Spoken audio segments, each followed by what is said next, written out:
Halo teman-teman, dimanapun kalian berada, gimana nih kabarnya? Sekarang kantor 1011 dan studio K3 lagi kedatangan salah satu aktor action yang udah melalang buana di kancah internasional maupun nasional nih. Siapa lagi kalau bukan Mas Iko Uwais. Gimana Mas kabarnya Mas? Alhamdulillah baik.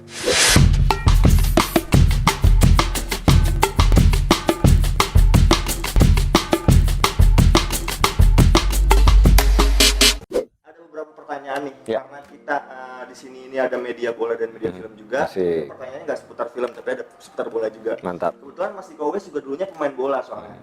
Betul. Ya kan? Betul. Soalnya waktu umur berapa ya, kurang lebih 10 tahun, tahun 93 lah, 10 tahun. Jadi memang sorenya latihan bola, malamnya latihan silat gitu. Itu waktu itu ikut SSB, sekolah sepak bola di Bujana Tirta Bina Taruna. Itu just malamnya perguruan sama tiga berantai gitu. Makanya nggak aneh kalau misalnya badannya bentukannya kayak gini. Bentukannya kayak gini. Mas, untuk pandemic effect nih, maksudnya karena kita lagi pandemic, project-project apa aja sih yang akhirnya ke pending? Ada beberapa, salah satunya Netflix Wu Assassin yang seharusnya kita mau kerjain juga di tahun ini. Cuma memang dari persiapan Netflixnya diundur. Insya Allah tahun depan udah mulai lagi. Dan kebetulan pas banget yang saya kerjakan udah selesai pas pandemik datang gitu loh. Jadi terakhir kemarin syuting Snake Eyes G.I. Joe, spin-off-nya G.I. Joe.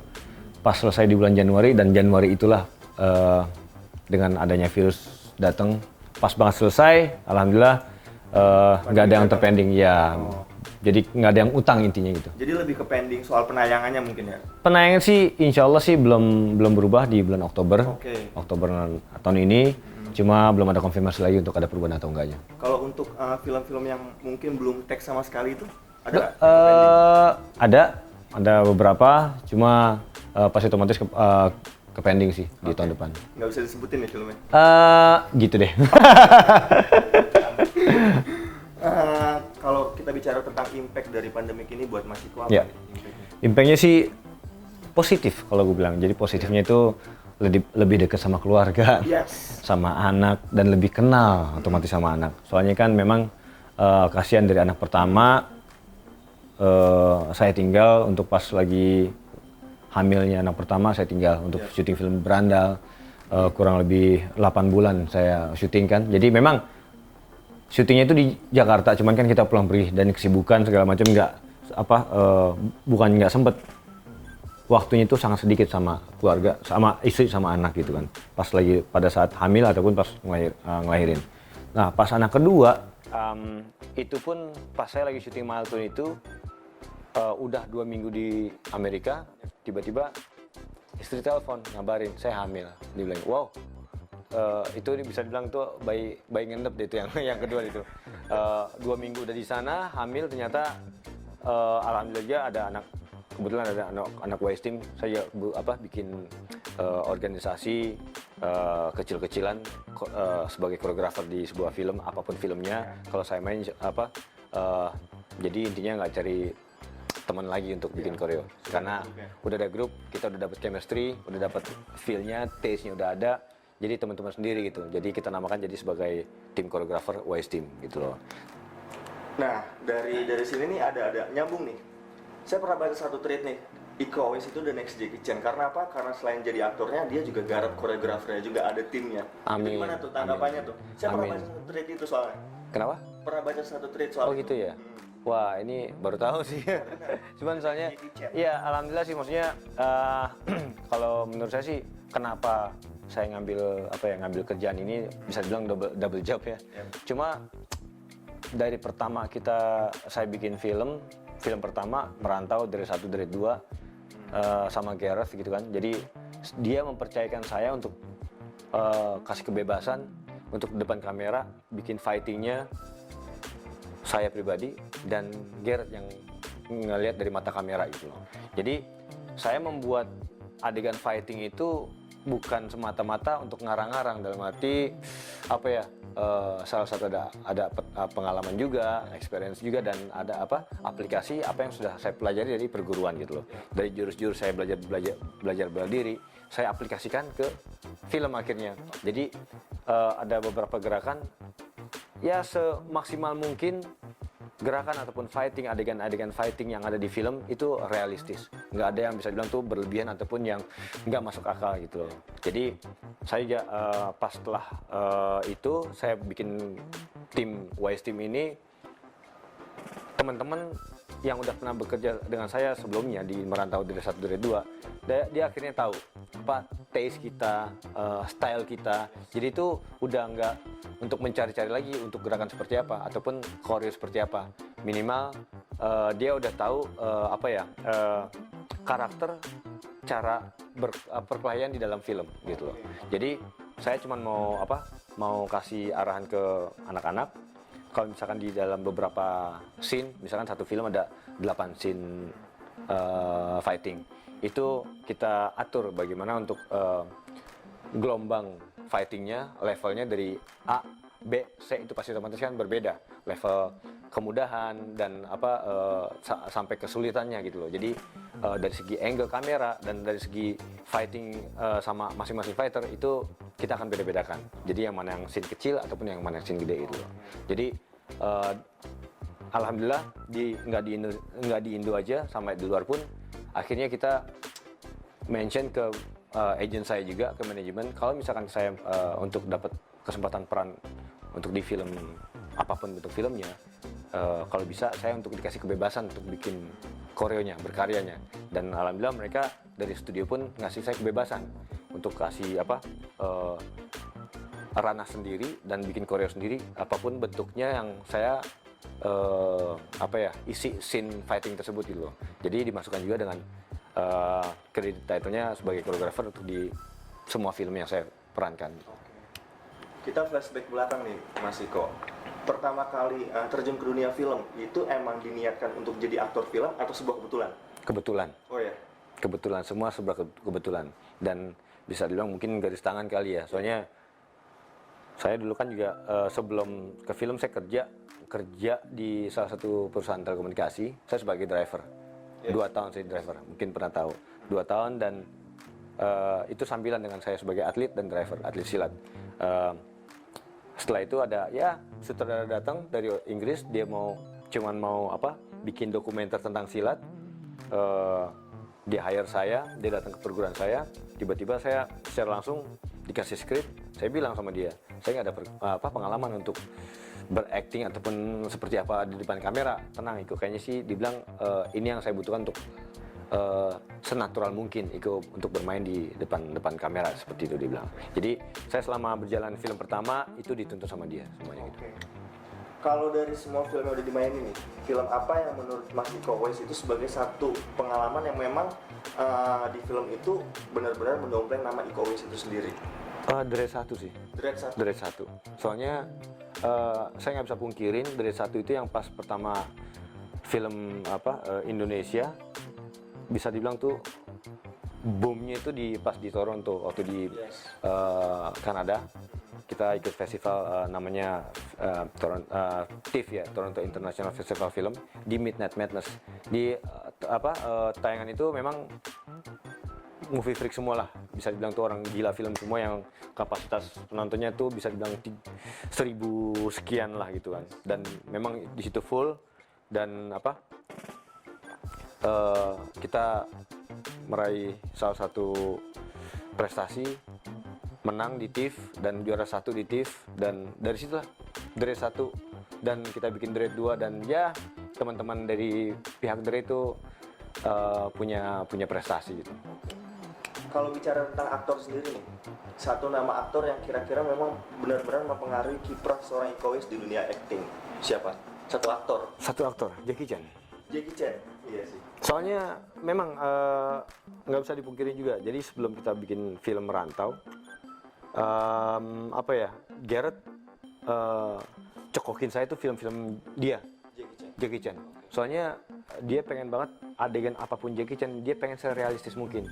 Nggak ada yang berlebihan, nggak ada yang menggunakan banyak wire dan nggak ada yang mengeluarkan bola api dari tangan. Kita bener fighting se-real mungkin gitu loh. Jadi apapun kita bagaimana kalau buat kondisi yang misalkan di dalam rumah, di luar, apapun misalkan ada properti yang bisa kita pakai gitu loh. Memang yang basic yang saya pelajari pencak silat seperti itu sama. Jadi kalau misalkan kita lagi memegang sesuatu itu bisa jadi senjata ataupun bisa jadi tameng.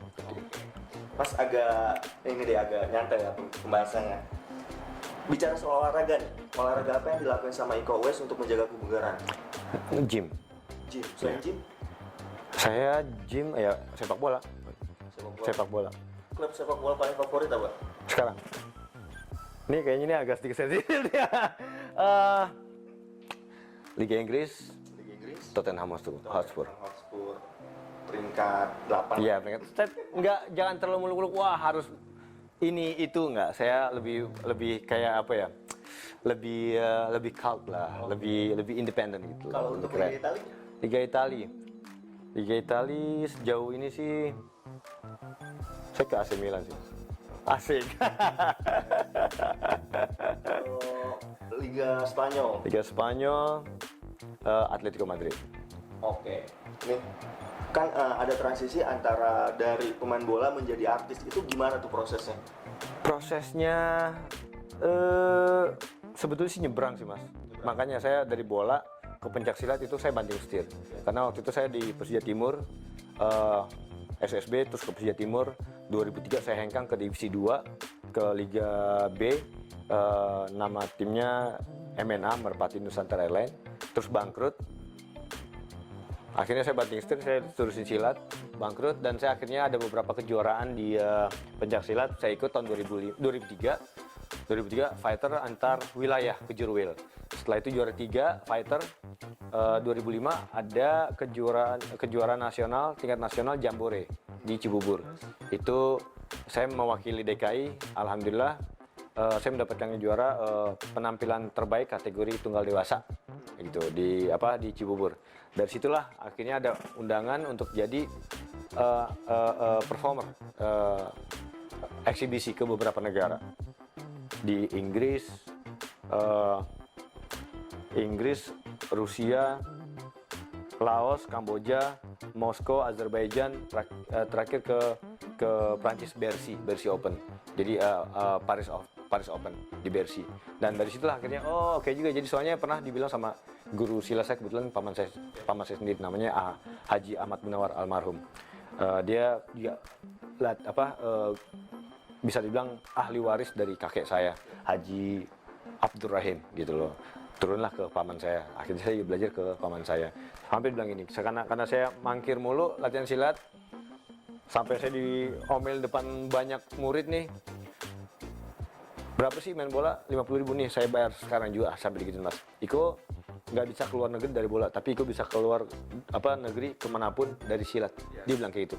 Itu mulut orang tua sangat tajam mas ya. Pas itu depan orang banyak.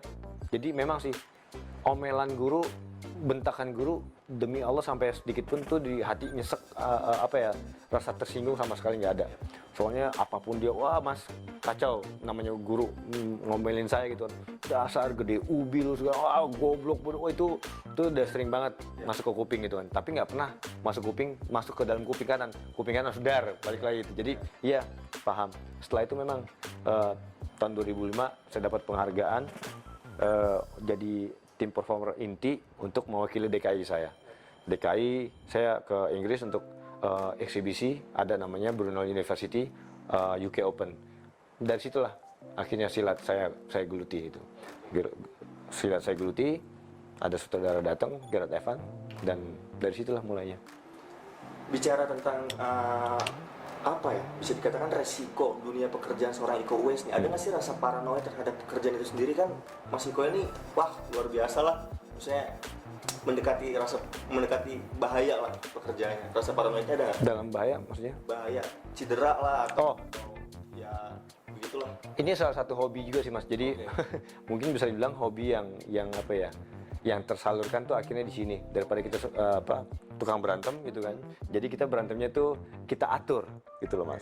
Yang tadinya dilihat orang zaman udah beda, waktu zaman saya pun udah beda. Jadi kekontrolnya sekarang tuh pas sekarang orang tua pun bilang pas sekarang udah kerja dia kayak nafas lega gitu kan. Anak laki-laki lah Mas itu, punya bela diri, pasti otomatis punya ego yang lebih wah, bawahnya mau coba aja. Sekarang udah punya istri, punya anak, dan punya kerjaan yang bisa bilang harus menjaga semuanya, menjaga keluarga, image gitu kan, dan menjaga anak. Jadi kalau misalkan ada beberapa kerjaan kayak pas lagi syuting, pas lagi adegan action, itu kayaknya adrenalinnya 10 kali lipat lebih semangat gitu Mas. Jadi saya nggak mikirin buat masalah efeknya nanti, itu nanti aja dulu gitu. Tapi kalau buat udah kejadian, itu namanya udah takdir, itu aja sih Mas. Oke Mas Iko, hobi di dunia silat dan juga di dunia sepak bola, ada plan nggak untuk bikin satu film yang memang bertema sepak bola dan silat dalam satu waktu? Belum ada sih Mas. Tapi kalau keinginan ada pasti. Keinginan sih itu salah satu kolaborasi yang apik sih. Ya, oke. Oke sih. Bicara ke bola lagi nih, Liga Champions tahun ini siapa yang bakal menang untuk Madrid? Aseto Solo, oh salah ya. Champion. Siapa ya? Tahun ini emang udah mulai ya? Udah mulai? Mulai Champions Agustus. Champion. Gue nggak tahu kenapa bisa ke Liverpool sih ya. Liverpool. Iya. Liverpool. Gue yakin kayaknya. Udah tumbang. Udah, sob, bola bundar sob. Tapi udah nggak bisa ya? Oh sorry. Siapa ya? Masa Madrid lagi? Madrid. Antara dua, Madrid lagi. Madrid ya. Ya Liverpool udah tumbang ya kemarin. Oh iya. Iya, Madrid sih paling. Madrid sih. Saya juga dukung Madrid. Asik, sedap.